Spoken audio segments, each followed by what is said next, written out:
The morning fog rolled thick across Naval Station Coronado, transforming the California coastline into something ancient and unknowable. Through this gray veil, a small figure walked with purpose that belied her 12 years.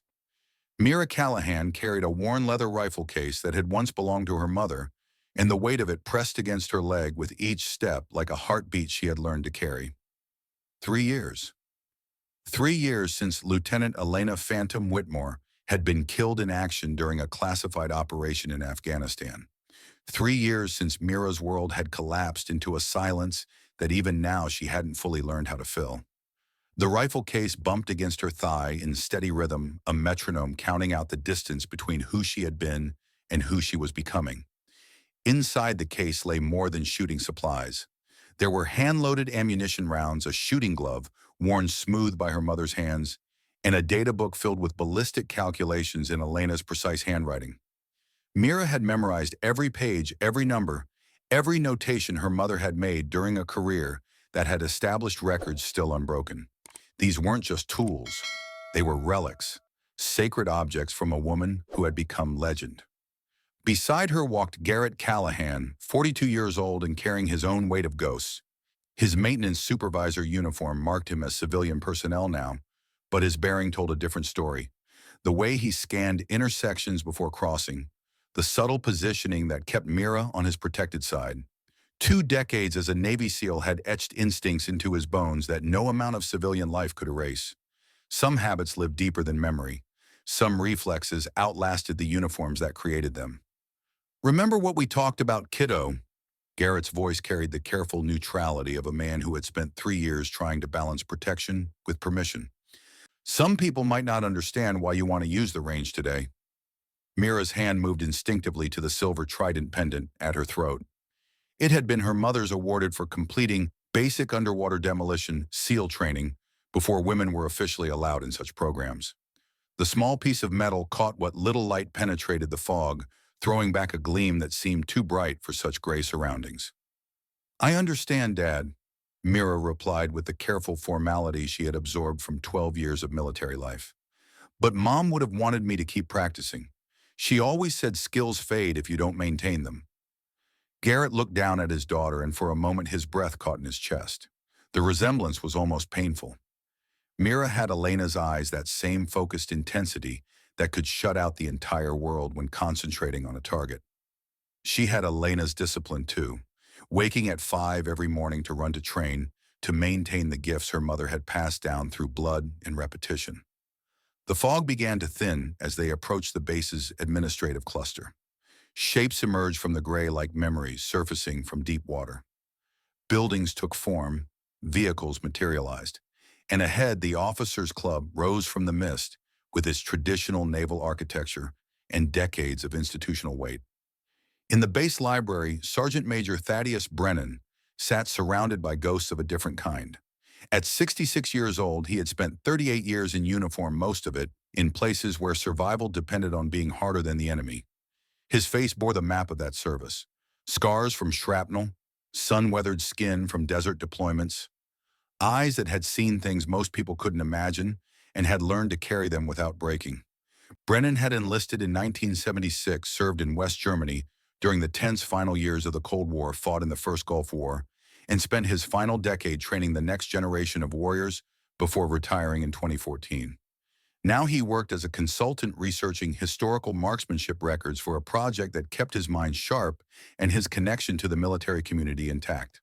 The file open before him contained photographs and performance data from some of the finest shooters in American military history. Men and women who had elevated marksmanship from skill to art form. Brennan had trained many of them, personally had watched raw talent transform into lethal precision under his instruction. One name kept appearing in his research: Elena Whitmore, Phantom 7, the finest natural shooter he had ever worked with in 3 decades of instruction. He remembered her clearly. 20 years old in 2005, showing up at his advanced precision course with more raw talent than anyone he had seen in 30 years. Eyes like a predator. The coldest natural shooter he had ever encountered. Brennan closed the file and rubbed his weathered face. Elena had been dead 3 years now, killed in Afghanistan during an operation that remained classified even in death. He had raised a glass to her memory when the news came through alone in his apartment, honoring a student who had surpassed every expectation he had ever held. The sound of raised voices drifted through the library's open windows. Brennan's instincts, dulled by years of civilian life, but never fully dormant, registered the tone immediately. Confrontation. Authority being wielded as weapon rather than tool. The particular cadence of someone enjoying the exercise of power over someone who couldn't fight back. Brennan rose from his chair joints, protesting the movement, and moved toward the window. Through the glass, he could see the officers' club entrance. A small crowd had gathered near the doors, and at the center of it stood a girl, 12 years old at most, holding a rifle case that Brennan recognized instantly. His blood went cold. He knew that case, knew the worn leather, the brass fittings oxidized to green patina, the particular way the strap had been modified for a smaller frame. He had seen Elena carry it 100 times during her training, had watched her clean and maintain it with the reverence other people reserved for religious artifacts. "What the hell?" Brennan muttered, already moving toward the door.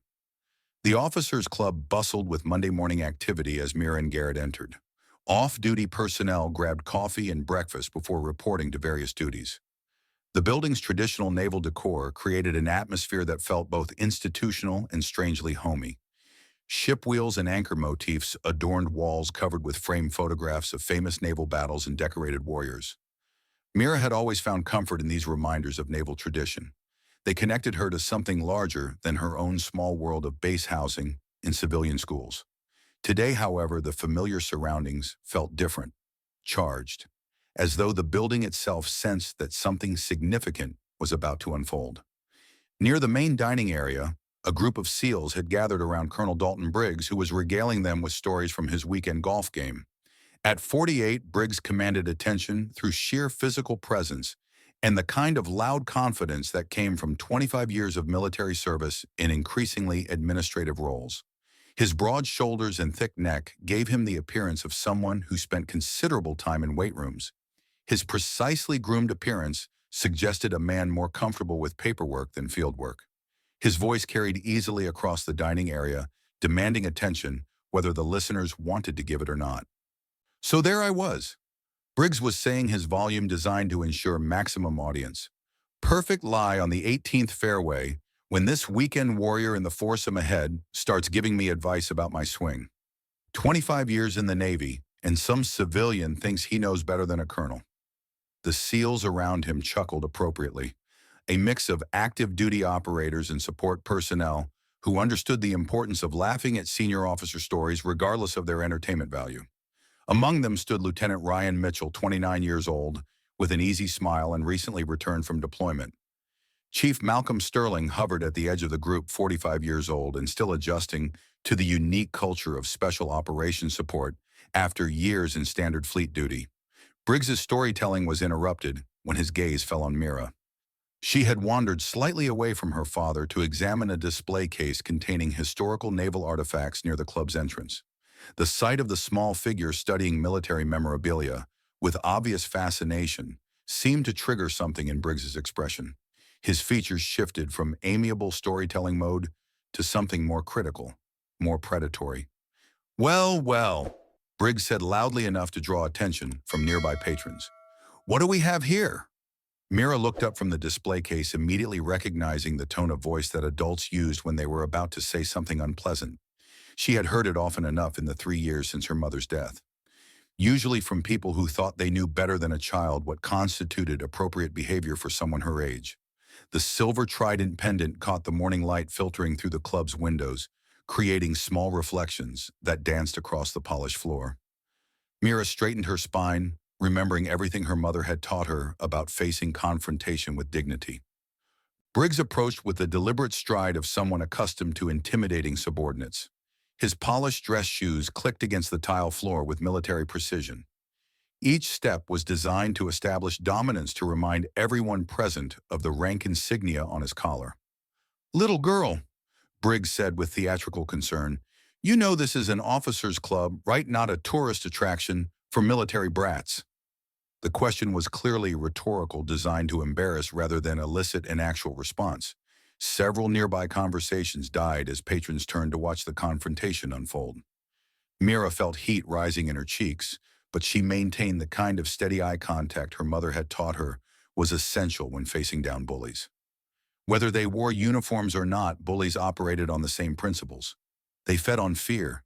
They grew stronger when their targets looked away.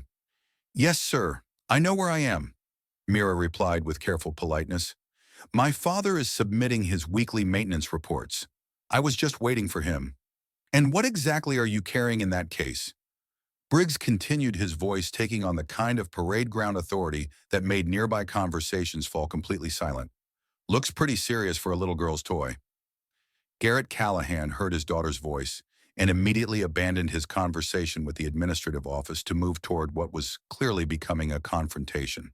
But Mira's response came before he could intervene, her voice carrying across the dining area with surprising clarity. "It's not a toy, sir. It's my shooting kit." The statement drew murmurs from the SEALs who had gathered to watch Briggs's performance. Some recognized the serious tone in the girl's voice, while others seemed amused by what they assumed was childhood fantasy. Briggs's expression showed no softening at this information. If anything, it seemed to harden further, as though Mira's claim to possess shooting equipment made her presence in the officers' club more inappropriate rather than less. "A shooting kit," Briggs repeated with theatrical skepticism. "And I suppose Daddy lets you play with real guns too. Maybe gives you little gold stars when you hit the broadside of a barn?" The laughter from his audience was uncertain now. Some of the SEALs exchanged uncomfortable glances, sensing that the colonel was pushing toward territory that felt less like harmless teasing and more like targeted cruelty. Before Mira could respond, Garrett reached the group. His movements carried the controlled urgency of a man actively suppressing violence beneath a thin veneer of military discipline. Every instinct screamed at him to put himself between his daughter and the threat. But he knew that intervention now would only make things worse for Mira in the long run. She needed to learn to handle these situations.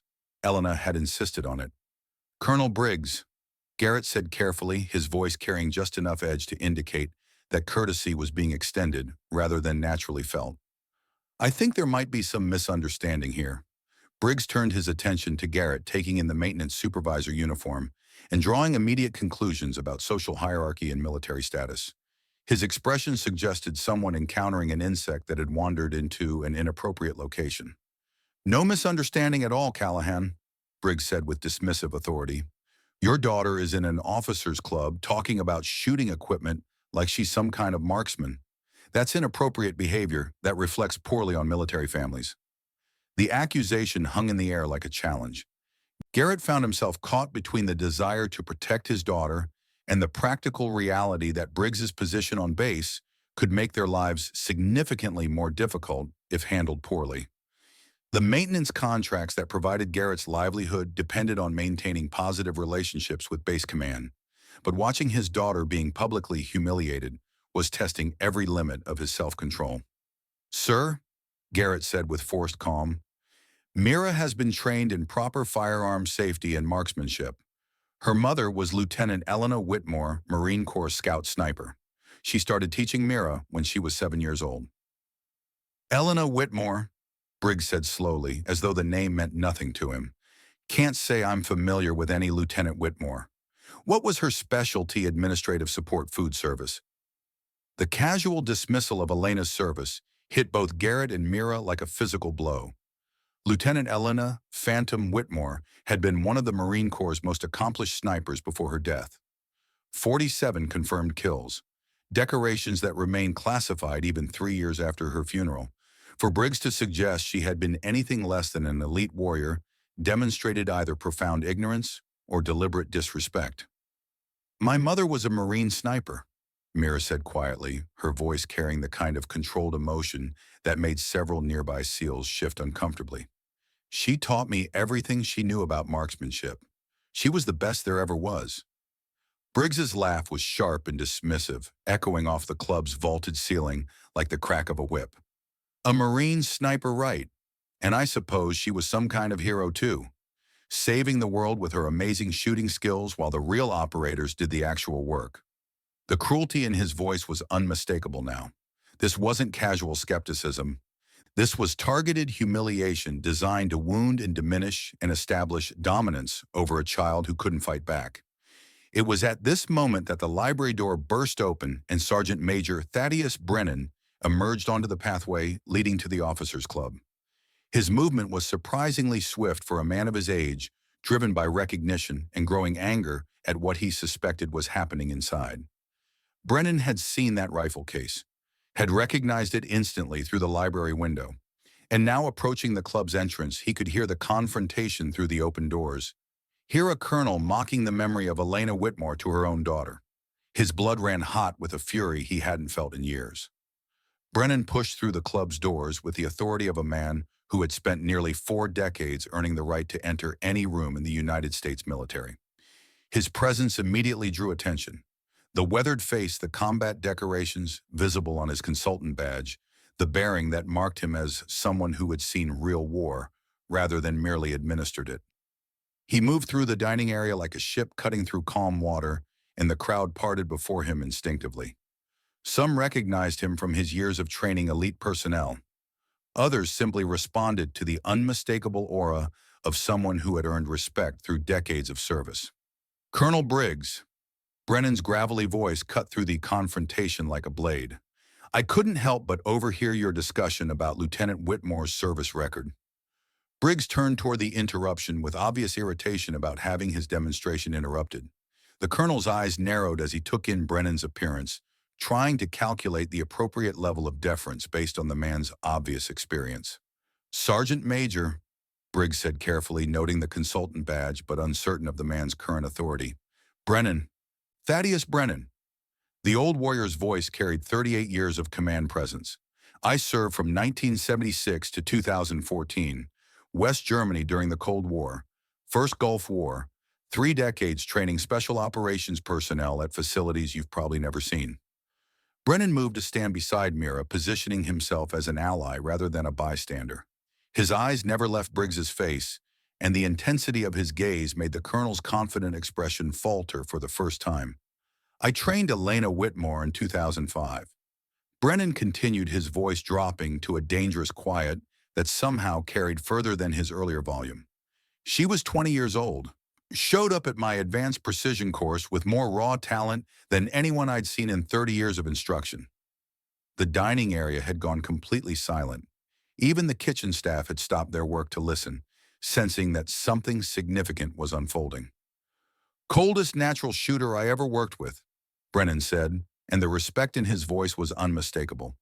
Eyes like a predator, saw things other people missed, made shots that experienced operators said were impossible. And you stand here in front of her daughter suggesting she worked in food service. Briggs's face had gone pale, but his pride wouldn't allow him to back down entirely. Sergeant Major, I'm sure Lieutenant Whitmore was competent at her duties, but this child is claiming to have advanced marksmanship training, and I think we can all agree that's somewhat what, Colonel? The new voice came from the club's side entrance, and everyone turned to see Master Chief Joanna Mercer step into the dining area. At 38, Mercer had established herself as one of the Navy's premier marksmanship instructors, with combat experience that included deployments to Iraq and Afghanistan. Her reputation for excellence transcended gender boundaries in the traditionally male-dominated world of military sniping. Mercer approached the group with the measured stride of someone accustomed to evaluating situations before taking action. Her eyes moved quickly over the assembled personnel before settling on Mira with obvious professional interest. Something about the girl's posture and the way she held the rifle case triggered recognition. Elena Whitmore, Mercer said quietly, her voice carrying just enough to be heard by the immediate group. Phantom 7, 2nd Marine Expeditionary Force, Ramadi 2006. She paused, and when she spoke again, her voice was heavy with memory. Best natural shooter I ever worked with. She could put 5 rounds through a quarter at 400 meters in conditions that would challenge most trained snipers. Mercer moved to stand on Mira's other side, flanking the girl with Brennan. The symbolism was unmistakable. 2 veterans with combined decades of combat experience positioning themselves as protectors of a child whose mother's memory was being dishonored. I was there in Ramadi. Mercer continued, her gaze fixed on Briggs with undisguised contempt. When Elena Whitmore made a shot that saved 12 Marines from an ambush. 800 meters, crosswind, moving target, 1 round, 1 kill. Those 12 men went home to their families because of her. Your mother saved lives with those skills, Mira, Mercer said, turning to face the girl directly. Don't ever let anyone tell you different. The confirmation of Elena's combat record from someone with Mercer's credentials fundamentally altered the context of the confrontation. Briggs found himself facing the reality that he had been publicly mocking the daughter of a war hero while demonstrating profound ignorance about personnel whose service had earned the highest respect from people who actually understood military excellence. But Briggs's pride was too deeply wounded to allow graceful retreat. The humiliation of being corrected in front of his subordinates demanded some form of recovery, some way to salvage his authority from the wreckage of his ignorance. Fine, Briggs said, his voice tight with suppressed anger. So Lieutenant Whitmore was competent. That doesn't mean her daughter has any real training. Anyone can claim to know how to shoot. That doesn't make them a marksman.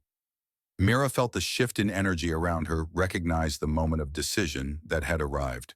She thought of her mother's voice during countless training sessions. Calm, patient, teaching not just technique, but philosophy. The best answer to doubt is demonstration. When someone doesn't believe you can do something, don't argue. Show them. Colonel Briggs, Mira said, her voice carrying a calm certainty that cut through all the adult posturing and institutional politics. If you don't believe my mother taught me anything useful, I'd be happy to demonstrate what I learned. The offer was made with such straightforward sincerity that it took Briggs several seconds to understand that a 12-year-old girl was challenging him to put his skepticism to a practical test. When the implications became clear, his expression shifted to something approaching cruel delight as he recognized an opportunity to decisively humiliate both the Callahan family and anyone who had suggested taking the girl's claims seriously. You know what? Briggs said with theatrical enthusiasm that typically preceded someone's public destruction. I think that's an excellent idea. Let's see exactly what kind of training a little girl received from her supposedly expert mother. Colonel, Brennan said with dangerous quiet, that performance at the club demonstrated both technical ignorance and personal cruelty. Perhaps you should consider whether further escalation is wise. Wise? Briggs's laugh was sharp with wounded pride. A child wants to prove she can shoot. I'm simply giving her the opportunity. Unless you think she can't actually do it? Sergeant Major? Brennan turned to look at Mira, and in her eyes he saw the same focused determination that had characterized Elena Whitmore's approach to impossible challenges. The same cold certainty that had made Phantom 7 legendary among those who understood true marksmanship. What do you think, Miss Callahan? Brennan asked, treating her with the respect he would have shown any adult making similar claims. You don't have to prove anything to anyone. Mira looked up at her father, seeing in his expression the same conflict that had defined much of their relationship since Elena's death.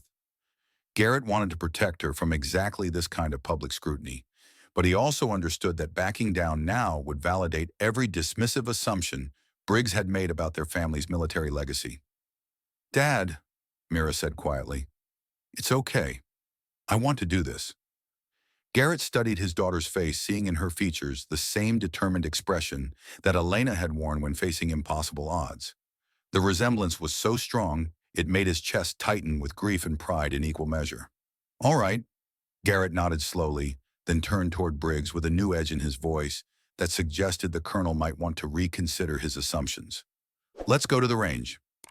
As the impromptu group began moving toward the officers' club exit, Mira walked beside Master Chief Mercer with obvious eagerness to learn from someone who had known her mother personally.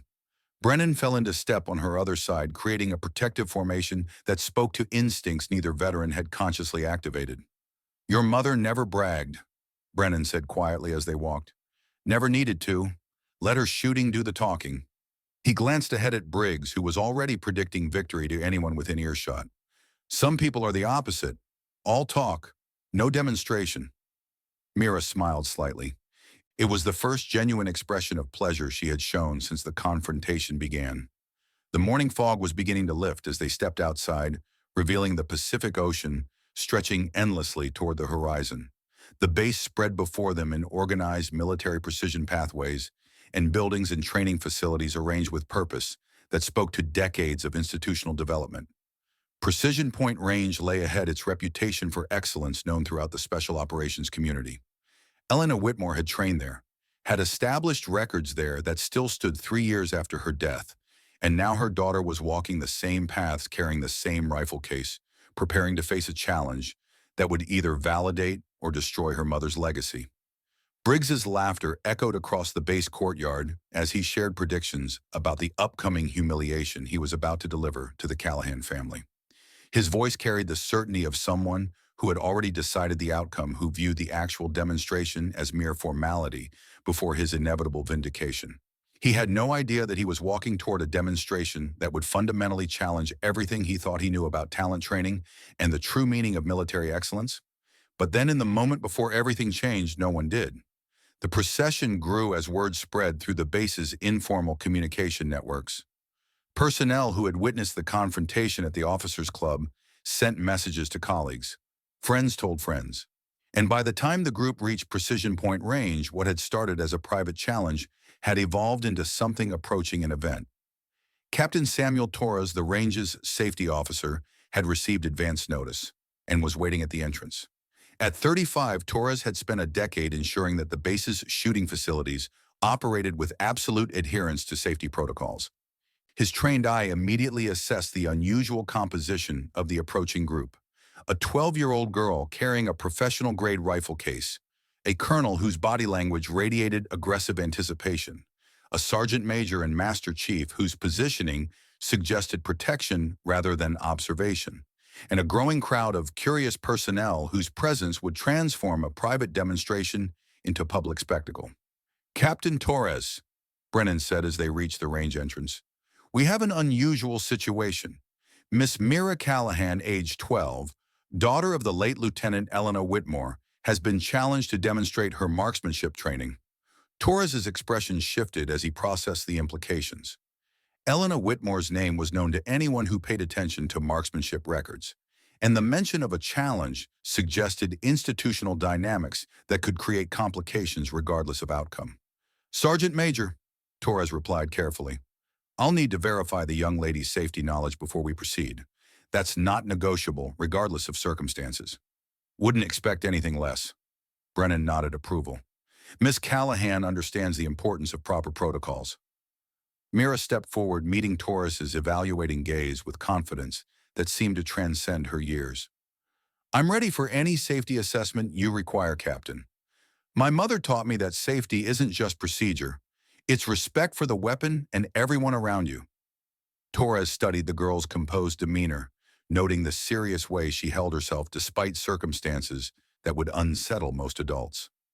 In his years as a range safety officer, he had learned to distinguish between genuine training and bravado, and something about Mira's bearing suggested the former rather than the latter.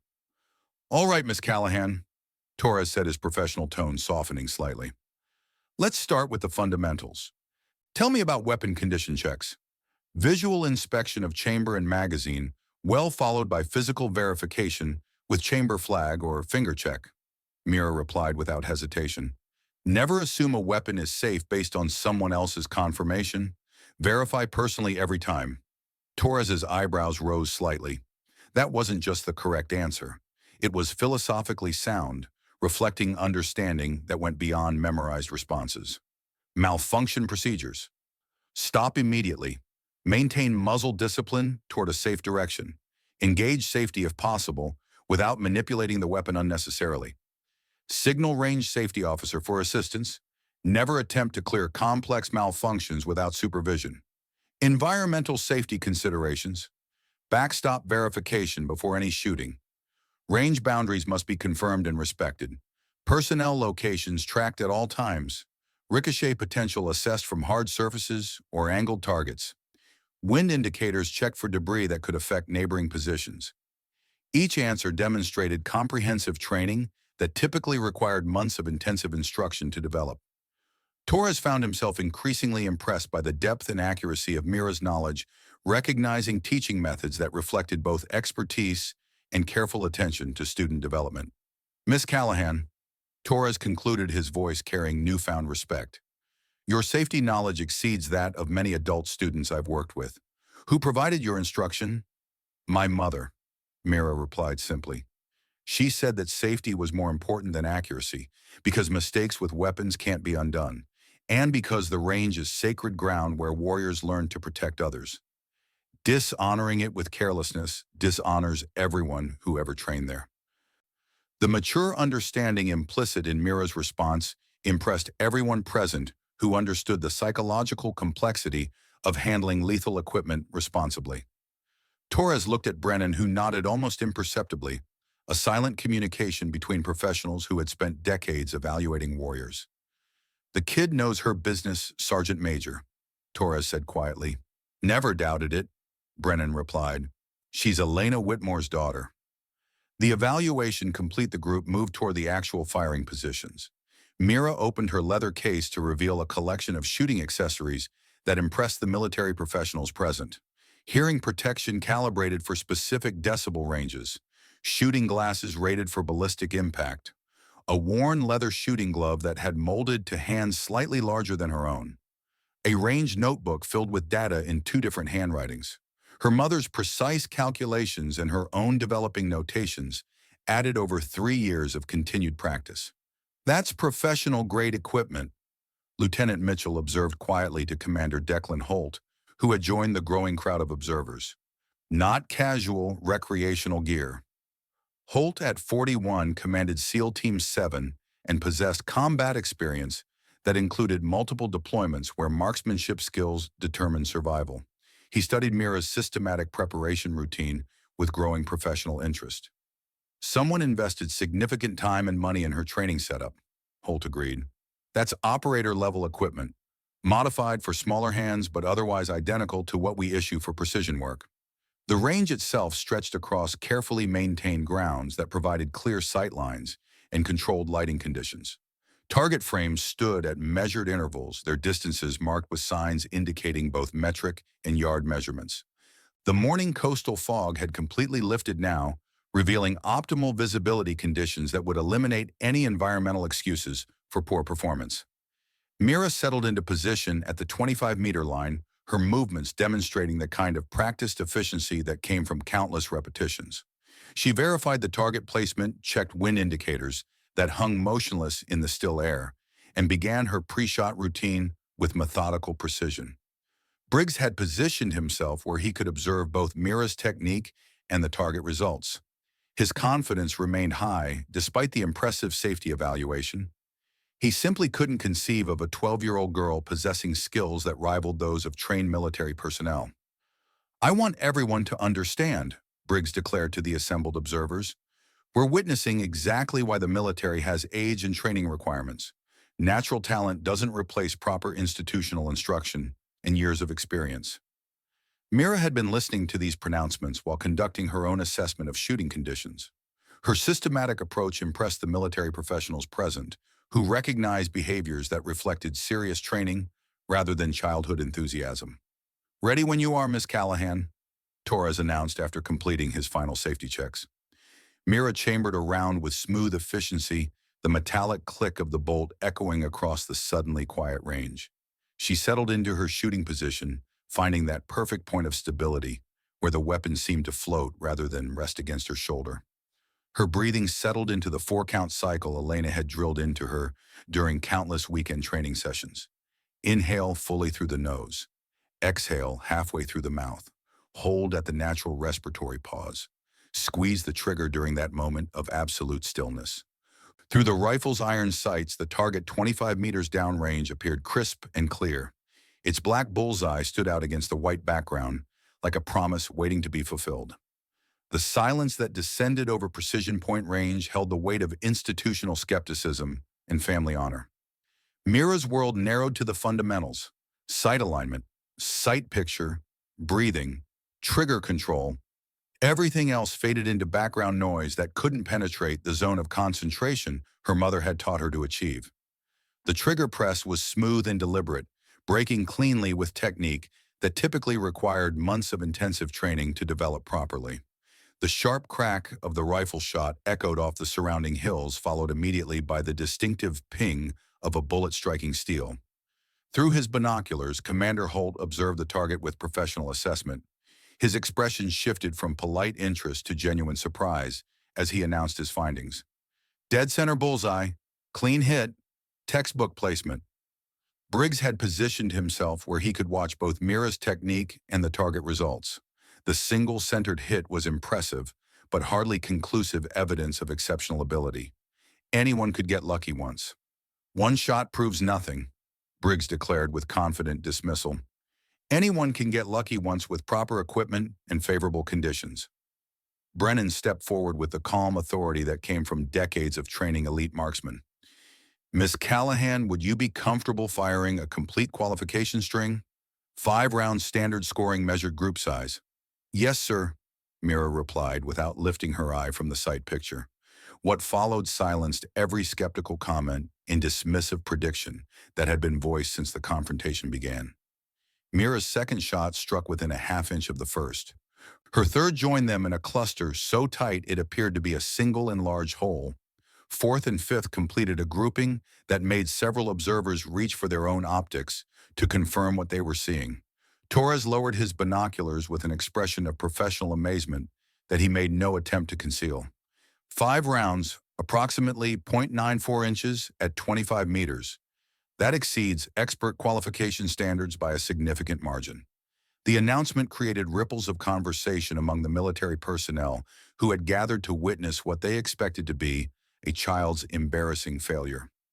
Lieutenant Mitchell found himself reconsidering every assumption he had made about civilian training capabilities. Chief Sterling stared at the target display with the kind of awe typically reserved for watching professionals perform seemingly impossible feats. That's not luck, Mitchell said quietly to Sterling. That's fundamental skill applied with exceptional consistency. Sterling nodded agreement while studying the systematic way Mira prepared her equipment for the next evolution. Someone had invested significant time and expertise in her training, creating a foundation of competence that exceeded what most recruits brought to their first qualification courses. Briggs's confident demeanor showed the first cracks as he processed results that directly contradicted his expectations and public predictions. But his pride wouldn't allow acknowledgement of error. Not yet. Not until he had exhausted every opportunity to prove himself right. Fine, Briggs said with forced bravado. She can hit a target at close range under controlled conditions, but 25 meters isn't real marksmanship. Any recruit can be taught to group shots when the target is practically close enough to touch. He stepped forward, his voice carrying challenge that would determine everything that followed. Real marksmen qualify at 300 meters. If she's genuinely skilled, let's see how she performs at a distance where environmental factors and technical precision actually matter. Brennan turned toward Briggs with the patient expression of an instructor dealing with a particularly stubborn student who refused to acknowledge obvious evidence. But before he could respond, Mira spoke. I'd like to try 300 meters, sir. Her voice was calm, certain, carrying none of the anxiety that the escalating challenge should have produced. My mother trained me for precision work at extended distances. I'm ready. The words hung in the coastal air as everyone present understood that the morning's demonstration was about to enter territory where childhood ended and legend began. The transition to the 300-meter range required a complete change of equipment and mindset. What had been a simple demonstration of basic competence was about to become something far more significant. A test of precision shooting that challenged even experienced military marksmen under optimal conditions. Captain Torres supervised the equipment preparation with heightened attention to detail. The M40-3 bolt-action rifle represented the same weapon system Eleanor Whitmore had used during her legendary career, a connection that wasn't lost on those who understood the significance of what was unfolding. The rifle's Schmidt-Bender variable power scope gleamed under the California sun as Lieutenant Mitchell completed the final adjustments. The weapon was a precision instrument capable of extraordinary accuracy in trained hands, and now it would be placed in the hands of a 12-year-old girl who claimed her mother had taught her to use it. Mira approached the new firing position with the same methodical calm she had demonstrated throughout the morning. But those watching closely could detect subtle differences in her demeanor, a deeper focus, a more complete withdrawal into the internal world where marksmanship existed as pure concentration. She began checking wind flags positioned at 100, 200, and 300 meters. a professional technique that veterans recognized as advanced procedure not typically taught to novice shooters. Her eyes moved systematically across the range, gathering data that would inform the complex calculations required for precision shooting at extended distance. Brennan watched this preparation with growing appreciation. The girl wasn't simply going through mechanical procedures. She was actively analyzing environmental conditions and considering their impact on bullet flight with the same systematic approach her mother had employed during training. Through the spotting scope, Brennan noted the mirage pattern near the distant target.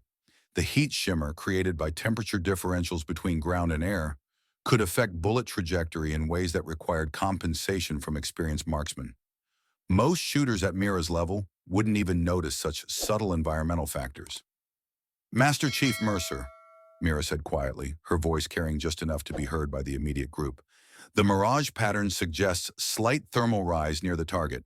Should I compensate with additional elevation or wait for conditions to stabilize? The technical sophistication of the question impressed everyone within hearing range who understood advanced marksmanship principles. Mira wasn't reciting memorized procedures. She was demonstrating genuine comprehension of the physics that govern precision shooting. Mercer smiled slightly, recognizing Elena's systematic teaching methods reflected in her daughter's analytical approach. What does your training tell you about thermal effects on bullet trajectory? Rising thermals lift the bullet's path, slightly requiring less elevation adjustment than standard calculations would indicate. Mira answered without hesitation. Mom taught me to reduce elevation by approximately half a minute of angle when mirage patterns show significant vertical movement. Commander Holt had been listening to this exchange with growing amazement at the depth of Mira's technical knowledge. The girl's understanding of environmental compensation exceeded that of many personnel who had completed formal sniper training programs. Miss Callahan, Holt said with obvious respect, that's graduate-level marksmanship theory. How did your mother teach you such advanced concepts at your age? She said that understanding the science made the shooting more predictable, Mira replied while making final sight adjustments based on her environmental assessment. If you know why bullets behave certain ways, you can compensate for conditions instead of just guessing and hoping. The explanation reflected teaching philosophy that prioritized understanding over memorization. Elena Whitmore had apparently approached her daughter's training with the same precision she had applied to her own legendary career. Torres completed his safety verification and announced the range was ready for extended distance work. The growing crowd of observers had arranged themselves along the designated viewing area, their conversations falling silent as they prepared to witness what would either validate or destroy the morning's remarkable claims. Briggs had positioned himself prominently determined to witness the moment when reality would deflate the girl's pretensions. At 300 meters, the margin for error shrank dramatically. Wind drift became a critical factor. Sight adjustments required mathematical precision. The fundamentals that had served Mira at 25 meters would be tested against physics that humbled experienced shooters. 300 meters doesn't sound like much, Brennan said, his gravelly voice carrying to the gathered observers. But at this distance, every variable matters. Wind drift becomes a critical factor. A Sierra Match King 168 grain bullet at muzzle velocity of 2,650 feet per second will drift approximately 1.7 inches for every mile per hour of crosswind. He paused, letting the technical information settle over the crowd. She needs to calculate wind speed, direction, temperature, humidity, and altitude. She needs to apply those calculations through sight adjustments measured in fractions of an inch, and she's 12 years old. The explanation provided context that helped watching personnel understand exactly what they were about to witness. Brennan's narration served dual purposes, educating those unfamiliar with precision marksmanship while simultaneously building anticipation for Mira's attempt. Mira settled into position behind the scoped rifle. Her body alignment and weapon handling showed none of the hesitation that typically characterized shooters facing their first precision challenge. Instead, she displayed fluid competence that came from hundreds of hours of careful practice under expert instruction. The rifle felt different from the M16 she had used for the initial demonstration. Heavier, more deliberately constructed for a single purpose. The bolt action mechanism required a different rhythm than semi-automatic fire. Each shot would be its own discrete event, demanding complete concentration and perfect execution. Mira adjusted the stock to fit her smaller frame, checked the scope alignment, and verified the safety was engaged. Each movement was economical and purposeful, the product of endless repetition until proper procedure became muscle memory that bypassed conscious thought. "Ready when you are, Miss Callahan," Torres announced, his professional tone now carrying genuine anticipation rather than mere protocol. Mira chambered around with smooth efficiency. The metallic sound of the bolt closing seemed to echo with unusual clarity across the silent range. She settled into her shooting position, finding the natural point of aim, where the weapon aligned with the target without muscular tension.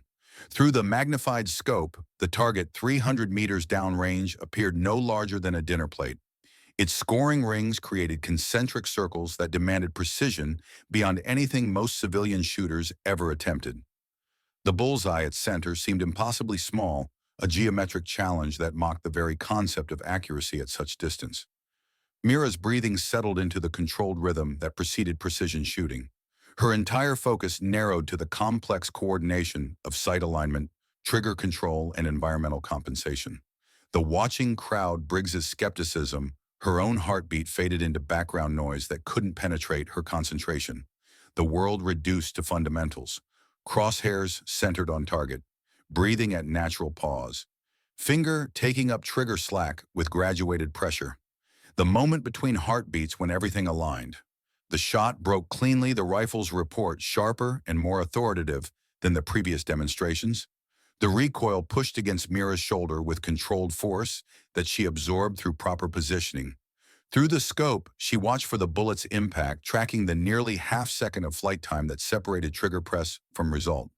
The distinctive sound of steel being struck reached the firing line a moment after the visible impact confirmation.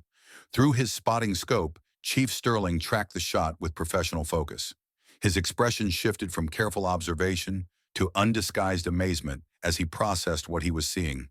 Center ring, zero measurable deviation. Sterling announced, his voice carrying disbelief that made several observers check their own optics. Approximate deviation from point of aim, negligible. The announcement created stunned silence as implications settled over the assembled group. Mira had just made a shot at 300 meters that would challenge experienced military snipers, and she had done it on her first attempt with unfamiliar equipment under maximum public scrutiny. "That's not possible," Briggs said flatly, his voice carrying the denial of someone watching their worldview collapse. "There must be an error in target placement or measurement." Mitchell had been recording shot data with systematic precision required for official documentation. "Colonel, the target placement has been verified by multiple observers using calibrated equipment. The shot placement is accurate as reported." Before Briggs could challenge the measurement procedures, Holt stepped forward with quiet authority. "Miss Callahan, would you be willing to repeat that performance? One shot doesn't constitute definitive proof of consistent ability." Mira looked up from the rifle scope with calm acceptance. The question wasn't whether she could do it again. The question was how many times she would need to prove herself before skepticism transformed into acknowledgement. "How many shots would you like me to fire, Commander?" Mira asked, her voice calm with logic that belied her age. "5 rounds, Holt decided. "Standard precision shooting string, measured group size, documented conditions." "I understand," Mira replied, settling back into position with movements that had become increasingly fluid as the morning progressed. 5 rounds for group measurement. What followed was a display of precision shooting that exceeded even Mercer's expectations, based on her knowledge of Elena's exceptional abilities. Each shot struck within the target center ring, creating a grouping so tight that individual bullet holes were difficult to distinguish, even through high-powered optics. The rhythm of Mira's shooting demonstrated consistency that came from muscle memory, developed through thousands of repetitions. Each shot followed the same pattern: settle into position, check wind flags, note mirage, make micro adjustments, control breathing, squeeze trigger. The mechanical precision would have been impressive in an experienced adult shooter. In a 12-year-old child, it bordered on the extraordinary. When Sterling announced the final results, his voice carried professional reverence typically reserved for witnessing genuinely historic performance. 5 rounds, total group size approximately 1.37 inches at 300 meters. Sterling said, his words falling into silence like stones dropped into still water. "That exceeds advanced sniper qualification standards." The silence that followed was profound and uncomfortable. Everyone present was processing the reality that they had just witnessed a 12-year-old girl demonstrate marksmanship skills that surpassed those of elite military personnel. The implications extended far beyond family pride into questions about talent identification, training methods, and institutional assumptions about human capability. Brennan looked at Mira with an expression that combined professional admiration with something deeper. Personal recognition of excellence that transcended age and circumstance, and all the limitations that people placed on what children could accomplish. Outstanding shooting, Miss Callahan, Brennan said, his gravelly voice cutting through the stunned silence. Your mother would be incredibly proud of what you've accomplished today. Briggs stared at the target through his binoculars with an expression suggesting someone watching their entire worldview collapse in real time. The confident predictions he had made about civilian incompetence and childish fantasies now seemed not just wrong, but embarrassingly ignorant. But before anyone could fully process what had occurred, the demonstration was interrupted by a sound that would transform the morning from remarkable to historic. The distinctive thunder of approaching helicopter rotors announced arrivals whose presence would change everything for everyone present. Unscheduled aircraft inbound, Torres announced after receiving radio notification from base operations. Pentagon identification codes, priority clearance. The words sent ripples of tension through the assembled personnel. Unscheduled Pentagon arrivals typically indicated either serious problems requiring immediate resolution or exceptional circumstances that demanded personal evaluation by senior authority. Through the morning haze, a Navy SH-60 Seahawk emerged from the direction of San Diego, its approach vector indicating direct flight from major command facilities.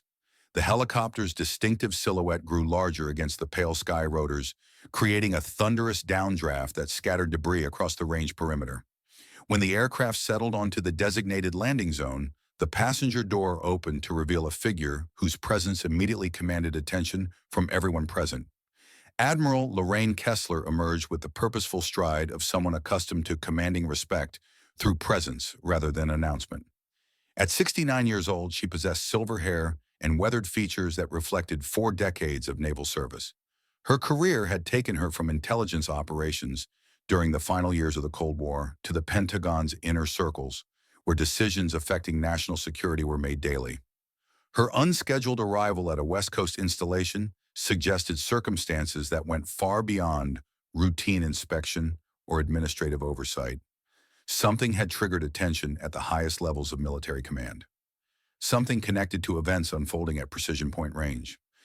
Major Diane Weston, the base operations officer, intercepted the Admiral's party at the landing zone with crisp military bearing that reflected anxiety about explaining unusual base activities to Pentagon-level officials without advanced preparation. Admiral Kessler, Weston said with careful formality, welcome to Naval Station Coronado. I'm Major Weston, base operations. We weren't expecting your arrival, ma'am. Kessler studied Weston with evaluating gaze trained to assess institutional climate through brief interactions with personnel at various levels. Major, Kessler said with directness that characterized flag officers who'd risen through intelligence backgrounds. I received some extraordinary reports about marksmanship activities involving civilian personnel. I need to speak with the individuals responsible immediately. The Admiral's approach eliminated any possibility of bureaucratic delay. Her visit related specifically to Mira's demonstration rather than routine inspection activities. Word of the morning's events had somehow reached Pentagon attention with remarkable speed. Ma'am, Weston replied with professional efficiency. The situation is currently ongoing at Precision Point Range. The civilian in question is Miss Mira Callahan, age 12, daughter of former Navy SEAL Garrett Callahan and the late Lieutenant Elena Whitmore, Marine Corps scout sniper. Kessler's expression shifted subtly at the mention of the Whitmore name. Something flickered behind her eyes that suggested prior knowledge extending beyond the morning's reports. Recognition that went deeper than simple awareness of service records. Elena Whitmore. Kessler repeated, her tone carrying layers of meaning that Weston couldn't decipher. Yes, that would explain certain things. The cryptic comment suggested possession of information about the Whitmore family that extended beyond publicly available records. Weston found herself wondering whether the Admiral's rapid response indicated preparation that had begun long before Mira's demonstration attracted attention. Ma'am, Lieutenant Whitmore was killed in action 3 years ago during classified operations in Afghanistan. Weston continued providing context. Her daughter has been demonstrating advanced marksmanship abilities that have attracted considerable institutional attention this morning. Kessler nodded acknowledgement while maintaining focus on reaching the range where actual participants could provide first-hand accounts rather than filtered summaries. Major, Kessler said decisively, I want immediate transport to the range. No advance notification to personnel already present. I prefer to observe situations before they're modified for official consumption. The staff car carrying Admiral Kessler approached precision point range without announcement. Personnel present had been discussing implications of Mira's extraordinary performance when the vehicle's arrival drew immediate attention. The appearance of a flag officer's car with Pentagon designation created tension among military personnel who understood that surprise visits from senior officials typically indicated exceptional circumstances requiring evaluation beyond normal channels. Kessler stepped out of the vehicle and immediately began assessing the scene. Her eyes moved across the assembled personnel before settling on Mira with obvious professional interest. Something about the girl's posture and the way she held herself triggered recognition based on observation that extended beyond the current moment. Holt recognized his responsibility to brief the arriving admiral on the morning's activities. Admiral Kessler, I'm Commander Holt SEAL Team 7. We've been observing Miss Callahan's marksmanship demonstration under controlled safety conditions. Kessler studied Holt's expression, noting the obvious respect in his voice when referring to Mira's performance. The commander's professional bearing and combat decorations indicated someone whose assessment could be trusted. Commander, Kessler said directly, what exactly have you observed that warranted Pentagon notification? Ma'am, Holt replied, choosing his words carefully. Miss Callahan has demonstrated precision shooting that exceeds advanced sniper qualification standards. 1.37-inch groups at 300 meters, consistent shot placement, professional technique, comprehensive safety procedures. The specific measurements impressed Kessler, who possessed sufficient technical background from years coordinating special operations to understand that such performance represented exceptional ability regardless of the shooter's age. Where is Miss Callahan now? Kessler asked, her tone indicating immediate interest in direct evaluation. Right here, ma'am, Mira said quietly, stepping forward with respectful attention that military children learned early in their development. I'm Mira Callahan. Kessler studied Mira's face with obvious professional interest. Her gaze lingered on features that clearly triggered recognition based on knowledge that most people present would never possess. The Admiral's expression softened slightly as personal awareness intersected with official responsibilities. Miss Callahan, Kessler said with surprising gentleness for someone of her rank and reputation, I understand you've been honoring your mother's memory through marksmanship training. Your performance today has been remarkable. Thank you, ma'am, Mira replied with careful formality. My mother taught me that exceptional abilities come with responsibilities to use them properly. The mature response impressed Kessler, who had observed many adult personnel struggle with the ethical complexity of possessing lethal skills. Mira's understanding of moral obligations suggested training that had extended beyond technical instruction into character development. Mercer approached the group with obvious recognition of Admiral Kessler's identity and significance. Admiral Kessler, I served with Lieutenant Whitmore during Operation Iraqi Freedom, Ramadi 2006. Her daughter has inherited exceptional natural ability that in my professional assessment exceeds even her mother's remarkable skills. Kessler turned toward Mercer with attention, indicating professional interest in expert testimony. Master Chief, you've observed both mother and daughter. How would you compare their capabilities at comparable stages of development? Ma'am, Mercer replied carefully, Lieutenant Whitmore was the finest natural shooter I've ever worked with in 20 years of military service. Her daughter demonstrates the same instinctive understanding of marksmanship principles, but with technical knowledge that suggests more systematic training than most military personnel receive during initial qualification courses. The comparison provided context that helped Kessler understand the significance of what she was witnessing, while raising questions about how such exceptional abilities should be developed within existing frameworks. But the admiral had not traveled from Washington to discuss marksmanship theory. She had come because events at Precision Point Range connected to matters that extended far beyond a 12-year-old girl's shooting demonstration. Kessler reached into her briefcase and extracted something that would transform the morning from extraordinary to historic. A photograph, black and white, clearly taken decades ago based on the film grain and processing style characteristic of intelligence documentation from the Cold War era.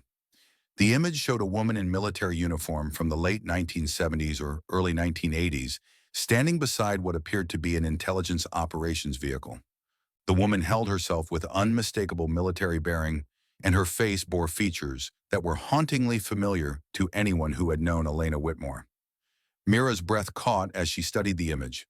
The resemblance wasn't just strong, it was undeniable. The bone structure, the set of the eyes, the way the woman's jaw carried determined expression, even in formal documentation. It was like looking at her mother, but also like looking in a mirror that reflected back through time. "Who is that?" Garrett asked, his voice tight with careful control that preceded either violence or tears. "Chief Warrant Officer Constance Whitmore," Kessler said quietly, watching both Mira and Garrett for their reactions. Elena's mother, Mira's grandmother. The world seemed to shift on its axis.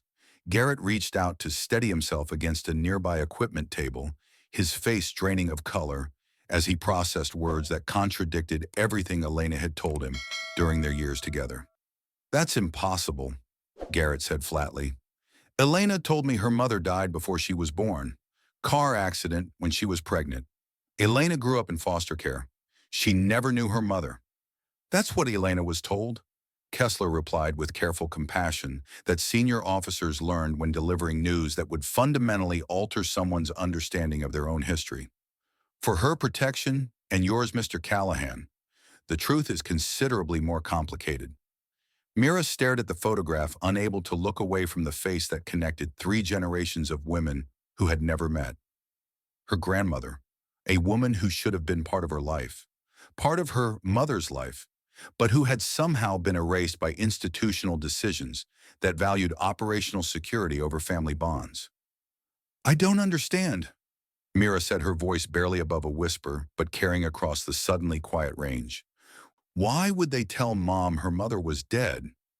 Kessler glanced around at the assembled personnel, recognizing that what she was about to reveal touched on classified programs that had operated in shadows for decades. But the presence of Brennan, who had served during the same era, provided both witness and validation for history that might otherwise seem impossible. Constance Whitmore served in CIA intelligence operations during some of the most dangerous years of the Cold War. Kessler began, her voice carrying weight appropriate to the revelations she was delivering. From 1978 through 1989, she operated in Eastern Europe, primarily along the East German border and in West Berlin. Her work involved recruiting Soviet intelligence officers, gathering information on Warsaw Pact military capabilities, and conducting operations that officially never happened. Brennan nodded slowly, pieces of old rumors and whispered stories falling into place. He had served in West Germany from 1978 to 1982, had heard tales of American intelligence operatives who moved through divided Berlin like ghosts, turning Soviet officers and extracting information that shaped Cold War strategy. "I was stationed in West Germany during those years," Brennan said, his gravelly voice carrying across the range. "We heard stories about American case officers working Soviet targets. There was one legend in particular. A female operative who turned a KGB colonel in '84, got him to defect with a treasure trove of Warsaw Pact defense plans. We raised glasses to her in the NCO club, never knowing if she was real or just Cold War mythology." "She was real," Kessler confirmed, "and she was Constance Whitmore." The Admiral paused, letting that information settle before continuing with the rest of the story. The part that would explain 3 decades of absence and deception. In 1985, Soviet counterintelligence identified Constance's true identity, Kessler continued. They discovered that one of their most trusted officers had been turned by an American woman operating under diplomatic cover. Constance's life expectancy, once that information reached the KGB, was measured in days. The decision was made at the highest levels of American intelligence. Constance Whitmore would be reported killed in an automobile accident. Closed casket funeral, official death certificate, everything necessary to make the Soviets believe she was gone. But she wasn't, Garrett said, understanding beginning to dawn with all its terrible implications. You faked her death to protect her. To protect her and to protect the assets she'd developed, Kessler confirmed, and to protect her infant daughter. Elena was 6 months old when Constance's cover was burned. The Soviets had already demonstrated willingness to target family members of intelligence operatives. Constance made the choice she believed would keep Elena safe. The words hung in the morning air like stones dropped into still water. She let her daughter believe she was dead, Kessler continued quietly, allowed Elena to be raised in foster care with a different last name, and continued her work under deep cover, protecting her country while sacrificing any possibility of knowing her own child. Mira felt tears burning in her eyes but refused to let them fall. The discipline her mother had taught her, the control that came from years of focusing through rifle scopes, helped her maintain composure even as her world expanded to include a grandmother who had sacrificed everything for duty and family protection. "Where is she?" Mira asked, her voice unwavering, despite the emotion threatening to overwhelm her. "Where is my grandmother?" Kessler's expression shifted to something that might have been a smile under different circumstances. Chief Warrant Officer Whitmore is currently assigned to a Pentagon unit responsible for evaluating exceptional talent and developing specialized training programs. When reports of your demonstration this morning reached our attention through monitoring of base activities, she was the officer assigned to investigate. The implications crashed over Mira like a wave. Her grandmother, alive, watching, aware. She had been present for everything while being absent from everything. Had watched Elena grow up from distance, unable to acknowledge her own daughter. Had attended Elena's funeral without being able to grieve publicly. Had known about Mira's existence for 12 years without being able to meet her granddaughter. "She's been watching me," Mira said slowly, "all this time. From the moment you were born," Kessler confirmed. "The survivor benefits that came through quickly after your mother's death. The maintenance contract that allowed your father to keep your home. Constance has friends in useful places, and she's used every resource available to ensure you and your father had what you needed." Garrett processed this information with conflicting emotions. Anger at decades of deception warred with gratitude for hidden support that had made their survival possible after Elena's death. All those fortunate coincidences that had allowed them to stay afloat financially and emotionally. They hadn't been coincidences at all. "Can I meet her?" Mira asked, the question coming out more plaintive than she'd intended. Kessler checked her watch with the precision of someone accustomed to coordinating complex operations across multiple time zones. "Chief Warrant Officer Whitmore is currently en route to Naval Station Coronado. She received authorization to break cover approximately 2 hours ago, specifically to meet you and evaluate your situation personally." The Admiral paused, letting the weight of her next words settle over the assembled group. Her helicopter should arrive within the next 15 minutes. The waiting was almost unbearable. Mira found herself unable to sit still, pacing near the equipment table, while Garrett stood with his arms crossed, processing emotions too complex to name. The assembled military personnel maintained respectful distance, understanding that they were witnessing something profoundly personal, despite its occurrence in public setting. Brennan approached Mira with the careful steps of someone who understood that some moments required presence rather than words. He stood beside her in silence for a long moment before speaking. "I trained your mother," Brennan said quietly, "and now I've watched you shoot. Whatever happens next, you should know that Elena's legacy lives on through you. Not just the skill, the character, the discipline, everything that made her exceptional." Mira looked up at the old warrior, seeing in his weathered face the accumulated wisdom of nearly 4 decades of service. "Did you know about my grandmother?" "No," Brennan admitted, "but I heard rumors. Stories about a female case officer who operated in Berlin during the years I was stationed in Germany. Someone the Soviets wanted badly enough to mobilize significant resources. I never knew her name, never knew her face. But if those stories were about Constance Whitmore, then your family has a legacy of service that spans generations in ways most people can never understand." The sound of helicopter rotors grew from distant rumble to thunderous presence as a second aircraft approached from the north. This one bore Joint Special Operations Command markings, its arrival coordinated with precision that spoke to careful planning rather than coincidence. Mira's hands trembled slightly as the helicopter descended. She clenched them into fists, using the physical sensation to ground herself against the emotional storm building in her chest. Garrett moved to stand beside his daughter, placing a protective hand on her shoulder. The helicopter settled onto the landing zone with practiced precision. When the passenger door opened, Mira felt time compress into a single moment of recognition that spanned 30 years of separation and loss. Constance Whitmore emerged from the aircraft with the controlled efficiency of someone decades younger than her 69 years. Her silver hair was cut in regulation style that framed features Mira immediately recognized as variations of her own face in her mother's photographs. The family resemblance was unmistakable. Grandmother, mother, daughter, a lineage written in bone structure, and something deeper that defied simple genetic explanation. For several seconds, neither moved. Mira and Constance stood 20 feet apart, both processing the reality of a moment that had been impossible for 3 decades. Security classifications had treated family relationships as potential vulnerabilities rather than sources of strength. Operational necessity had demanded sacrifices that no policy manual could adequately justify. Constance's gaze found Mira immediately. Her expression shifted from professional composure to something far more vulnerable as she studied the granddaughter she was meeting for the first time. Years of training in emotional control couldn't entirely suppress the trembling in her voice when she finally spoke. "Mira," Constance said quietly, the single word carrying 30 years of accumulated longing and regret. "You look exactly like your mother did at your age, but you have your grandfather's eyes." Mira found herself unable to speak. She was struggling to process the reality of this woman whose existence had been kept secret, but whose influence had apparently shaped circumstances throughout her entire life. "Grandmother." Mira finally managed testing the unfamiliar word that carried emotional weight she hadn't expected. "I thought you were dead." "We all thought you were dead."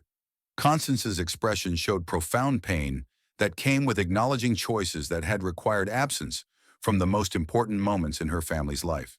Her daughter's childhood, her granddaughter's birth, Elena's funeral where Constance had watched from distance but been unable to comfort or be comforted. "I know, sweetheart," Constance replied, her voice thick with 3 decades of accumulated grief. "That was required to protect both you and the missions I was assigned to complete. Staying away from you from your mother was the most difficult thing I've ever done. But my presence in your life would have exposed you to dangers that no child should face." Garrett watched this reunion with emotions ranging from joy at Mira's opportunity to meet family to anger about decades of deception that had deprived both Elena and Mira of a grandmother's presence during traumatic periods of their lives. "Chief Warrant Officer Whitmore," Garrett said carefully, struggling to balance respect for Constance's service with resentment about her chosen absence. "Mira needed family support after Elena's death. She needed to know she wasn't alone." Constance turned toward Garrett with understanding that reflected her own struggle with impossible choices between duty and family. "Mr. Callahan," Constance said with genuine remorse, "staying away from Mira after Elena's death was about protecting her, not avoiding responsibility. My enemies and I made many during 30 years of intelligence work would have used family connections to threaten or harm anyone I cared about. Sometimes the best protection is invisibility." The explanation carried the weight of experience that most people could never understand. Decades of operating in shadows where emotional connections became vulnerabilities, where loving someone meant keeping them at distance to ensure their safety. Mira stepped forward, closing the distance between herself and the grandmother she was meeting for the first time. "I have so many questions. About you, about Mom, about everything."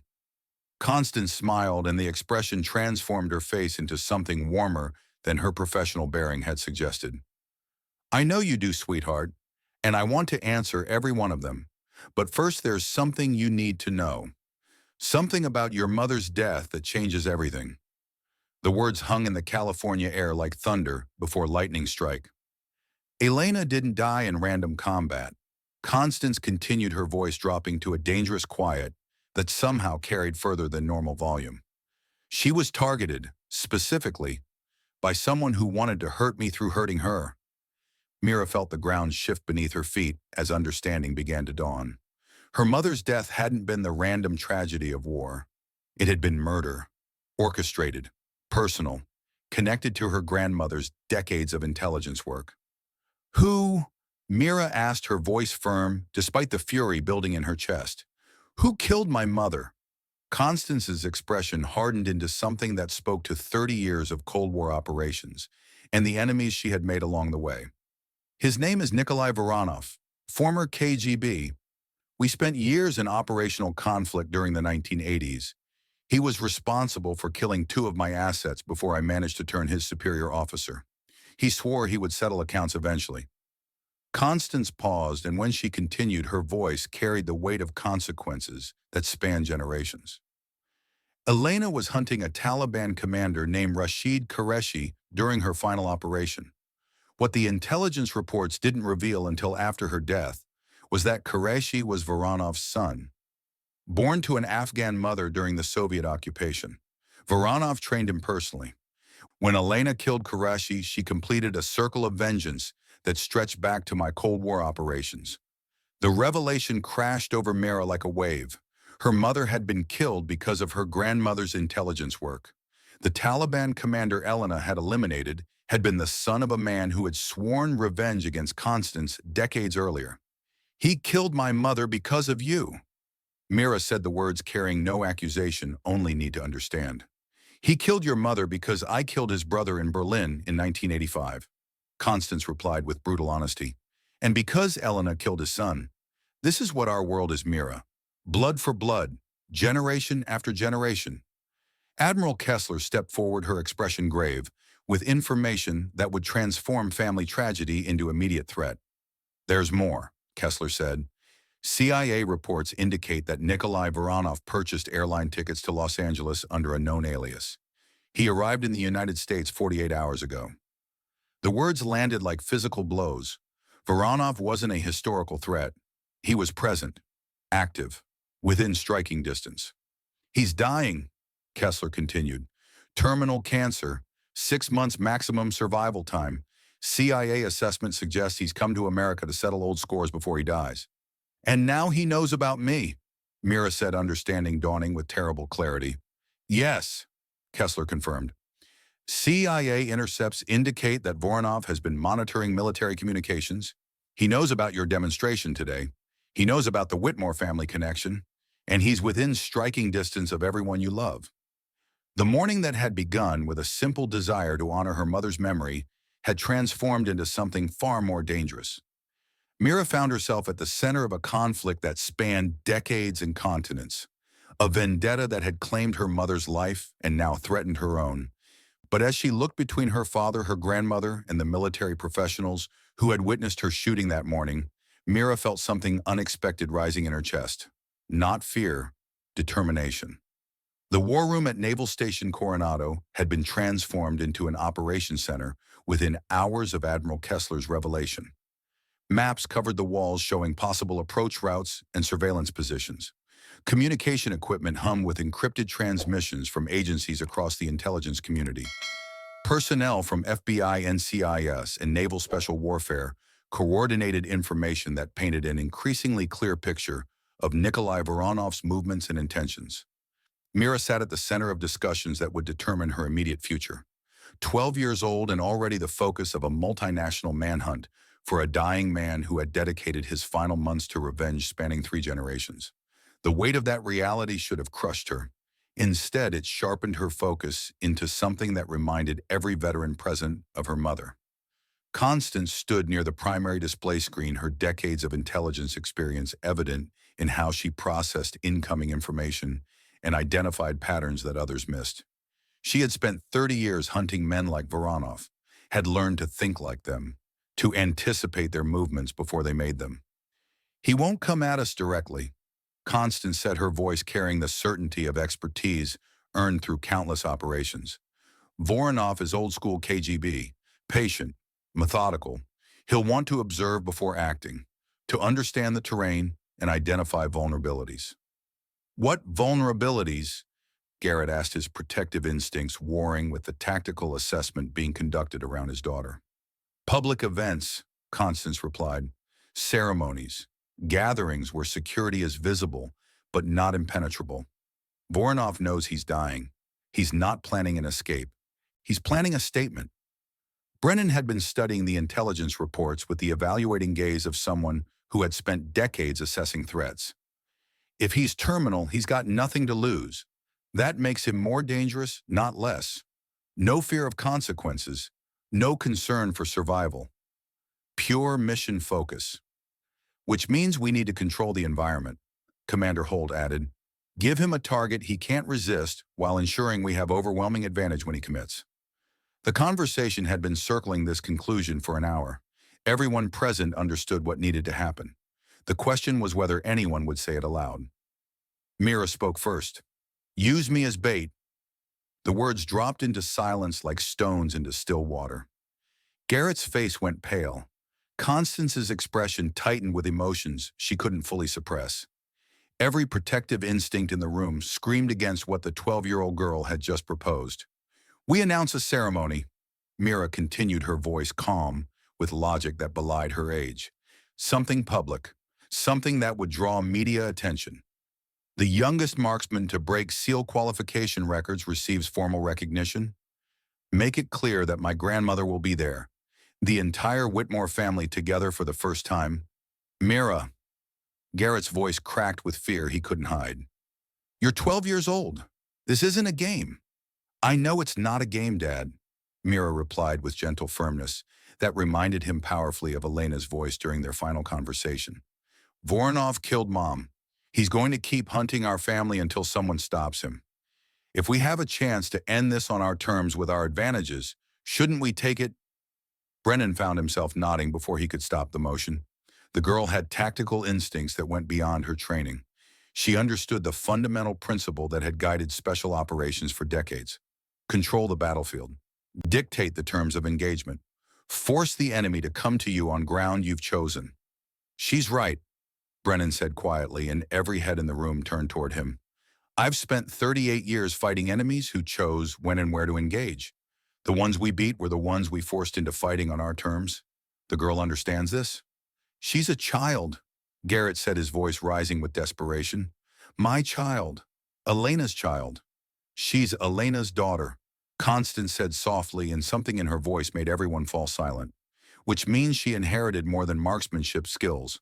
She inherited judgment, courage, the ability to see clearly when others are blinded by fear. Constance moved to stand before Mira, grandmother and granddaughter, facing each other for only the second time in their lives. Are you certain about this? Once we commit to this path, there's no turning back.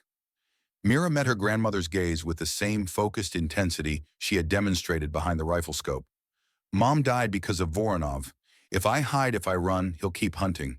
Maybe not me immediately, maybe my children someday, or their children. The cycle has to end somewhere. And you want it to end with you, Constance said, understanding dawning in her expression. I want it to end with choice, Mira replied. My choice, not his. Admiral Kessler had been listening to this exchange with the evaluating attention of someone accustomed to making decisions that affected lives and national security. What she saw in Mira wasn't recklessness or childhood bravado. It was the same calculated courage that had made Elena Whitmore legendary. We do this right, Kessler said, her tone indicating that a decision had been made. Maximum security, multiple layers, SEAL operators in plain clothes throughout the venue, FBI counterintelligence, NCIS investigators. Nothing gets through that we don't control. The planning consumed the next 72 hours. Every detail was analyzed. Every contingency was addressed. Every possible approach route was mapped and covered. The operation was designated Nightingale, named for a bird that sang most beautifully in darkness. Mira spent those 3 days in constant preparation, physical training to keep her body sharp, mental exercises to maintain focus under pressure, long conversations with her grandmother about the family history she had never known. Each hour brought her closer to understanding the legacy she had inherited and the responsibility that came with it. Constance shared stories about Elena that Mira had never heard. tales from her mother's childhood that Constance had observed from distance but could never participate in. The first steps, the first words, the moment when young Elena had picked up a rifle for the first time and demonstrated the same natural ability that now lived in her daughter. I watched from so far away, Constance said during one of their conversations, her voice heavy with decades of accumulated grief. Every milestone, every achievement, every heartbreak. I knew everything about my daughter's life, but I couldn't be part of it. The hardest moment was her wedding, watching her marry your father from across a crowded room, knowing I could never tell her who I was. She would have wanted to know you, Mira said quietly. She always talked about wishing she had family. Real family, not just foster homes and temporary placements. I know, Constance's voice cracked slightly. That knowledge has been my punishment for 30 years. The price I paid for the work I did. Some costs can never be recovered. The night before the ceremony, Mira sat alone in her room, on base holding her mother's silver trident pendant. The metal was warm against her palm, worn smooth by years of contact with skin. First Elena's, now hers. I'm scared, Mom, Mira whispered to the empty room. But I know what you would do. You'd face it head on. You'd protect the people you love, no matter what it cost. That's what you taught me. That's who I'm going to be. The morning of the ceremony dawned clear and bright over San Diego. The Naval Special Warfare Museum had been transformed for the event, its architecture providing both dignity and tactical advantage. Multiple sightlines, controlled access points, positions where security personnel could observe without being observed. Mira stood in the preparation room wearing a specially tailored outfit appropriate for the occasion. The silver trident pendant hung at her throat, visible against the dark fabric. A connection to her mother that she refused to hide despite the security team's initial concerns about recognizable jewelry. The pendant stays, Mira had told them firmly. Voronov should see it. He should know exactly whose daughter I am. Constance entered the preparation room, her own outfit chosen to balance formality with the practical requirements of someone who might need to move quickly. Decades of fieldwork had taught her to never sacrifice mobility for appearance. How are you feeling? Constance asked, moving to stand beside her granddaughter. Ready, Mira replied, and the word carried more than simple preparation. It carried acceptance of whatever the day would bring. Your mother would be proud, Constance said quietly. Not just of your shooting, of who you've become, the strength you've shown through everything that's happened. I learned it from her, Mira said. Everything I am, everything I know, it all came from her. The ceremony began at 1000 hours. Invited guests filled the museum's main hall, a carefully selected audience that included military personnel, family members of fallen operators, and media representatives, whose presence would ensure the event received appropriate attention. Admiral Kessler delivered opening remarks about military families and the sacrifices they made in service to the nation. Her words were genuine even as her eyes continually scanned the crowd for threats that might materialize without warning. Mira listened to the speeches while maintaining the kind of situational awareness her mother had drilled into her. She cataloged faces, noted movement patterns, identified the plainclothes operators by subtle signs that most civilians would miss. The slight bulge of concealed weapons, the way they positioned themselves with backs to walls, the constant scanning that marked trained personnel. Commander Holt spoke about Elena Whitmore's service record, sharing declassified details about operations that had saved American lives. His words painted a picture of a woman who had dedicated her career to protecting others, often at tremendous personal risk. Lieutenant Whitmore embodied everything that makes our special operations community exceptional. Holt said, his voice carrying clearly through the museum's acoustics. Skill, dedication, sacrifice, and now her daughter has demonstrated that the Whitmore legacy continues into the next generation. When her turn came to speak, Mira approached the podium with composure that impressed everyone present. The silver trident caught the light as she moved, sending small reflections dancing across the polished floor. Lieutenant Elena Whitmore was more than a decorated sniper. Mira said, her words reaching every corner of the hall. She was my mother, my teacher, my hero. She taught me that courage isn't the absence of fear. It's the decision that something matters more than fear. She paused, letting her gaze sweep across the audience with the same methodical attention she applied to reading wind conditions on a rifle range. Family matters more. Honor matters more. Protecting those who can't protect themselves matters more. That's what my mother believed. That's what she died for. And that's what I will carry forward every day of my life. Movement caught Mira's attention. Near the refreshment table, an elderly man, late 60s, wearing a veteran's cap that provided perfect cover for someone who wanted to blend into a military ceremony. He moved with careful deliberation that spoke to physical limitations, but his eyes were sharp, evaluating, tracking Mira's movements through the crowd with intensity that didn't match his casual appearance. Their gazes met for a fraction of a second. In that brief connection, Mira knew with absolute certainty that she was looking at Nikolai Voronov. He had come, just as they had predicted, just as they had planned. Mira's hand moved to touch her grandmother's arm in the prearranged signal. Constance's posture shifted almost imperceptibly as she identified the threat and began tracking Voronov's position through her peripheral vision. What happened next unfolded with the precision of a chess game played by masters who understood that every move carried consequences, extending far beyond the immediate moment. Voronov began moving through the crowd with the unhurried pace of someone who belonged at the gathering. His veteran's cap provided perfect cover. Just another old soldier attending a ceremony honoring military service. He paused at the refreshment table, accepted a cup of coffee from a server who had no idea she was serving a man responsible for dozens of deaths across 3 decades of intelligence warfare. Then he turned and walked directly toward Mira and Constance. Security personnel had tracked his movement since Mira's signal. Hands moved toward concealed weapons with practiced subtlety. Communication devices transmitted quiet updates through encrypted channels. The net began closing around a man who had spent decades evading capture by the most sophisticated intelligence services in the world. But Voronov wasn't trying to evade. He was walking toward his target with the deliberate calm of someone who had already accepted his fate. His eyes never left the 2 women standing together at the center of the museum's main hall.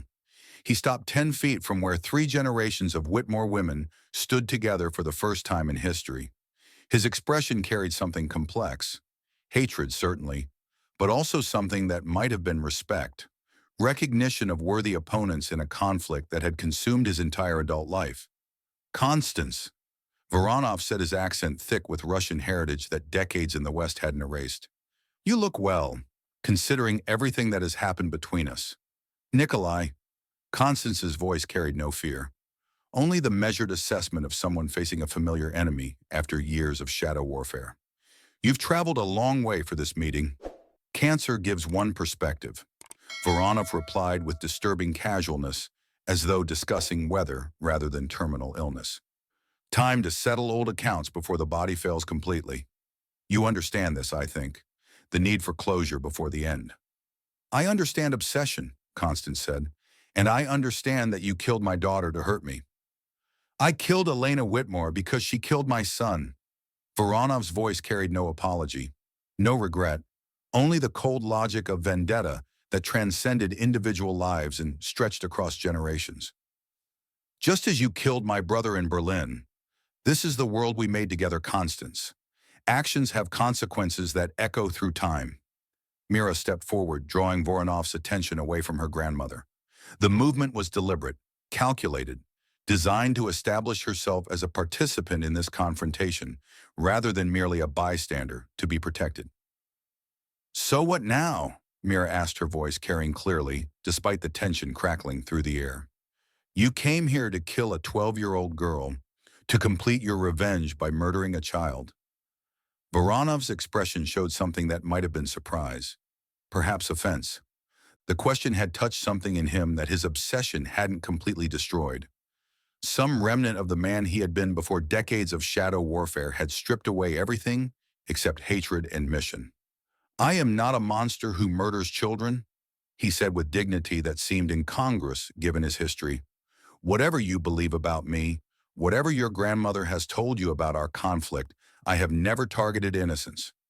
The work we did, Constance and I, it was between professionals, soldiers in a war that most people never knew existed. Then why are you here? Mira pressed, refusing to let him control the conversation. If you didn't come to kill me, why travel across the world to find us? I came to deliver a message. Voronov said, his voice dropping to something approaching sincerity. To look into the eyes of 3 generations and see what my choices have created. To understand whether the sacrifices were worth the cost. His hand moved toward his jacket. Security personnel tensed throughout the room. Weapons began emerging from concealment with practiced efficiency. The moment balanced on knife's edge between violence and something else entirely. Voronov withdrew an envelope, not a weapon. A simple manila envelope that he extended toward Constance with the formal precision of someone completing a final mission.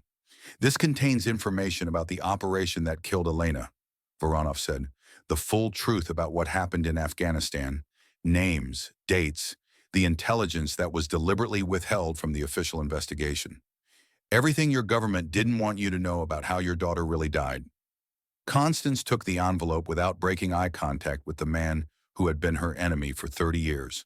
Her fingers closed around the paper with careful control that belied the emotions churning beneath her professional exterior. Why? Constance asked. After everything between us, after Berlin, after Elena, why give us this now? Because I am old and tired and dying, Voronov replied with brutal honesty that stripped away decades of enmity and left only the exhaustion of a man who had spent his entire adult life at war. Because I have dedicated 40 years to this conflict, and I would like to believe that perhaps the cycle can end with me. His gaze shifted to Mira, and something in his expression softened. Recognition of youth, of potential, of a life that didn't have to follow the same bloody path that had consumed both him and Constance. That you child might choose a different path than your mother and grandmother. Voronov continued, his voice carrying something that sounded almost like hope. That you might use your exceptional gifts for something other than perpetuating blood feuds that serve no one. That perhaps one generation can finally break free of the hatred that has poisoned all the others. FBI agents moved in with practiced efficiency before anyone could respond. Voronov didn't resist as they secured his hands behind his back. His expression was almost peaceful, as though he had accomplished what he came to do and could finally rest after decades of relentless pursuit. The information in that envelope is accurate, Voronov said as they led him away, his voice carrying across the suddenly silent museum. I verified it personally through sources your intelligence services will never find. And Miss Callahan? He paused, turning his head to meet Mira's eyes one final time. Your mother died well, as a warrior should. She completed her mission before they could stop her. That matters even between enemies, perhaps especially between enemies. The arrest created controlled chaos in the museum as security protocols activated and personnel began processing the scene. Guests were directed toward exits. Evidence was secured. Communications flew between agencies as the full scope of Voronov's capture became clear. But Mira stood motionless at the center of it all, processing the encounter with the man who had orchestrated her mother's death. He hadn't come to kill. He had come to end something, to offer truth as a final gesture before his own death claimed him, to give the next generation a chance to choose differently than all the generations before. Did he mean it? Mira asked Constance quietly, her voice barely audible above the controlled commotion surrounding them. About wanting the cycle to end. I don't know, Constance replied honestly, her fingers still closed around the envelope that contained secrets about her daughter's death. Men like Voronov and me, we've spent so many years in the shadows that truth becomes difficult to recognize. But he's right about one thing. Constance turned to face her granddaughter directly, her expression carrying the weight of 3 decades of regret and the fragile hope of possible redemption. You have a choice about what path to take. You don't have to follow your mother and me into this world of shadows and vengeance. You can honor Elena's memory while building something different, something better. Mira looked at her grandmother, seeing in her weathered features the cost of decades spent in secrets and sacrifice. Then she looked at her father, whose eyes still held the fear that had gripped him since this operation began. Finally, she looked at the space where Voronov had stood, remembering the unexpected sincerity in his final words. I can honor Mom's memory while choosing how to use what she taught me, Mira said, and the words felt like a declaration, a commitment, a promise to herself and to everyone who had loved Elena Whitmore. Right, Constance smiled, and the expression transformed her face into something warmer than her professional bearing had ever suggested. She pulled her granddaughter into an embrace that had been impossible for 30 years. An embrace that connected 3 generations of warriors through something stronger than blood, or skill, or shared enemies. Right, Constance confirmed, her voice thick with emotion she had suppressed for far too long. That's exactly right. 2 weeks later, a smaller, more intimate ceremony took place at the base cemetery where Elena Whitmore had been laid to rest 3 years earlier. No security details, no institutional observers, no hidden agendas or tactical considerations, just family finally able to grieve together without the weight of secrets between them. Mira, Garrett, and Constance stood before the headstone that marked Elena's final resting place. The California sun cast long shadows across the manicured grounds as afternoon gave way to evening. The air carried the salt tang of the nearby Pacific, mixing with the scent of fresh flowers they had placed at the grave's base. "Elena," Constance said quietly, kneeling to arrange the flowers with careful precision. Her voice trembled with 30 years of grief, finally finding release. "I'm sorry I couldn't protect you. I'm sorry I couldn't be there when you needed me. But I promise I'll protect what you left behind. I'll be the grandmother Mira deserves, the family I should have been all along." Mira knelt beside her grandmother, touching the cool marble of her mother's headstone. The letters carved into the stone spelled out a name and dates that couldn't capture the full measure of the woman Elena had been. Daughter, mother, warrior, hero. "Mom, I met grandmother," Mira said softly, her fingers tracing the carved letters. "I know now why you taught me the way you did. Not just to shoot, but to think, to choose, to use gifts responsibly. I understand what you wanted me to become. Not a weapon, not a tool, but someone who could decide for herself what path to take." Garrett placed his hands on both their shoulders, completing a circuit of connection that linked all 3 of them to the woman they had lost. His voice was rough with emotions he had carried alone for 3 years, finally able to share them with people who understood. "I loved her more than I knew how to say," Garrett said quietly. "She made me a better man, a better father. Everything good in my life came from her, and everything good in Mira came from both of us together." They stood in silence for a long moment, allowing grief and love and hope to flow between them without the need for words. The sun continued its descent, painting the sky in shades of orange and pink that Elena would have loved. The envelope Voronov had provided was opened later that evening, its contents spread across Constance's temporary quarters on base. The information was detailed and disturbing. Evidence of intelligence failures that had led to Elena's exposure. Names of officers who had prioritized political considerations over operative safety. Documentation that proved Elena's death could have been prevented if different decisions had been made by people who should have protected her. But the envelope also contained something unexpected. Handwritten notes in Voronov's careful script describing Elena's final moments from the perspective of someone who had been monitoring the operation in real time. "She fought magnificently," Voronov had written. "Even when she knew escape was impossible, she completed her mission. 17 American soldiers lived because she refused to abandon her position. My son was among the targets she eliminated. I hated her for it, but I also respected her. In another life, she would have been exactly the kind of operative I would have been proud to recruit." Mira read those words several times, finding unexpected comfort in the enemy's respect for her mother's final sacrifice. Elena had died as a warrior, had died protecting others, had died true to everything she had believed and taught. That mattered, perhaps more than anything else. 1 month after the confrontation with Voronov, Naval Station Coronado held a formal event announcing Project Nightingale, a talent identification and development program designed to support children of fallen operators who demonstrated exceptional aptitude. The program would provide training, mentorship, and pathways for those who chose to follow their parents' examples of service. Mira Callahan was designated as the program's first participant and its symbolic leader. Colonel Briggs attended the announcement. His request to speak privately with Garrett afterward surprised everyone who remembered the confrontation that had started everything in motion. "Mr. Callahan," Briggs said, his voice carrying genuine humility that bore no resemblance to his earlier arrogance. "I owe you and your daughter an apology that extends far beyond words. I let pride and insecurity blind me to excellence. I was cruel to a child who deserved respect, and I dishonored the memory of a hero. I've submitted my retirement papers. Garrett studied the man who had caused so much pain with his casual cruelty that morning at the officers' club. The anger he had carried for weeks had faded into something more complex. Understanding, perhaps. Recognition that people could change when forced to confront their own failures.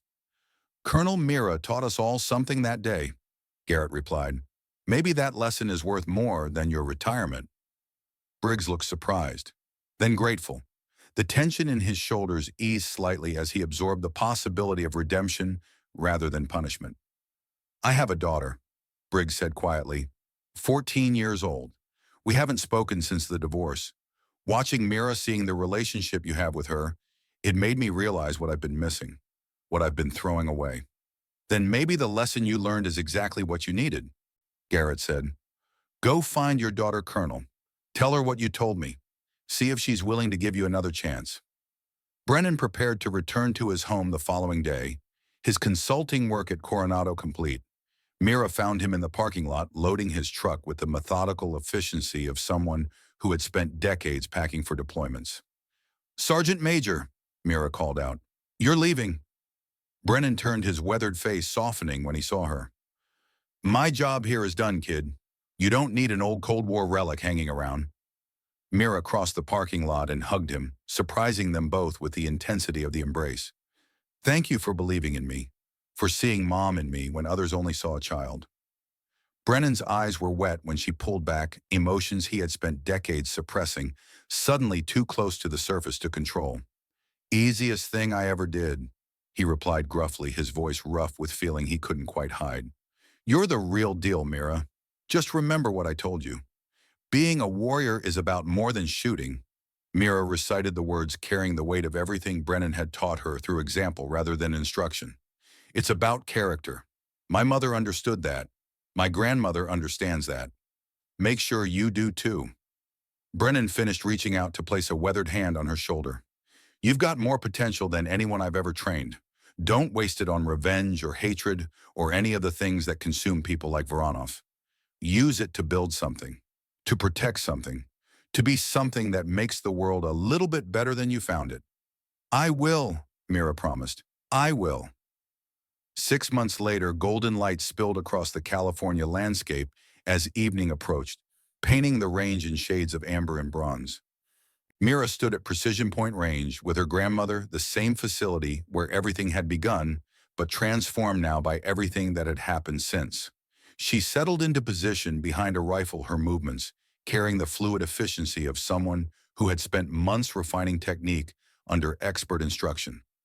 Constance stood beside her, observing with the critical eye of someone who had spent decades evaluating talent in the most demanding environments imaginable. Your mother's breathing pattern, Constance observed. The 4-count cycle. I taught her that when she was only a few years older than you. Phantom's breath, Mira replied, her voice firm with focus. It's mine now. Along with everything else, Constance agreed. The legacy, the skill, the responsibility, all of it. Mira lined up her shot, 800 meters, the longest distance she had attempted under her grandmother's instruction. Through the scope, the target appeared impossibly small, a challenge that would have seemed insurmountable 6 months ago. But Mira had learned that impossible was just another word for difficult, that limits existed only until someone decided to push past them. That legacy wasn't something you inherited passively. It was something you earned through choices made every single day. She controlled her breathing, made microscopic adjustments for wind and distance, felt the trigger beneath her finger with the same intimacy she felt holding her mother's trident pendant. The world narrowed to fundamentals: sight alignment, trigger control, the space between heartbeats where everything aligned. The shot cracked across the range, echoing off the surrounding hills. Seconds later, Chief Sterling's voice came through the radio with professional admiration that had replaced his earlier skepticism. Bullseye. Textbook execution. Mira looked up at her grandmother, seeing pride and love, and hope reflected in eyes that had witnessed too much darkness over too many decades. But there was something else there too. Something that looked like peace. For Mom, Mira said quietly. For you, for all the phantoms who came before. Constance pulled her granddaughter close in embrace that connected 3 generations of warriors through something stronger than blood or skill or shared history. Through love, through hope, through the possibility of breaking free from cycles of violence that had consumed everyone who came before. Some people are born to be warriors, Constance said softly. Your mother was. I was. But you, Mira, you have the chance to be something more. Mira smiled, remembering Brennan's words. I wasn't born to be anything specific. I was born with gifts and choices. What I become is up to me. Constance's expression showed something that might have been tears in eyes that had seen too much to cry easily. Your mother would be so proud of you, not because of your shooting, because of who you are, because of who you're choosing to become. I know, Mira replied. I carry her with me. Every shot, every choice, every day. But I'm not just her legacy anymore. I'm my own person, making my own path. The California sun continued its descent toward the Pacific as grandmother and granddaughter stood together on ground, made sacred by generations of warriors who had trained there. Behind them, the lights of the base began flickering on against the gathering dusk. Ahead, the ocean stretched endlessly toward horizons that neither of them could see, but both could imagine. The Phantom's legacy would continue, but it would be Mira's own path now, guided by 3 generations of wisdom, but defined by her own character and choices, shaped by love rather than hatred, built on hope rather than revenge. And that Mira understood as she watched the sunset paint the sky in shades of gold and crimson was the greatest gift her mother could have given her. Not just skill, not just legacy, but the wisdom to choose how both would be used. The Phantom's daughter had found her own way home,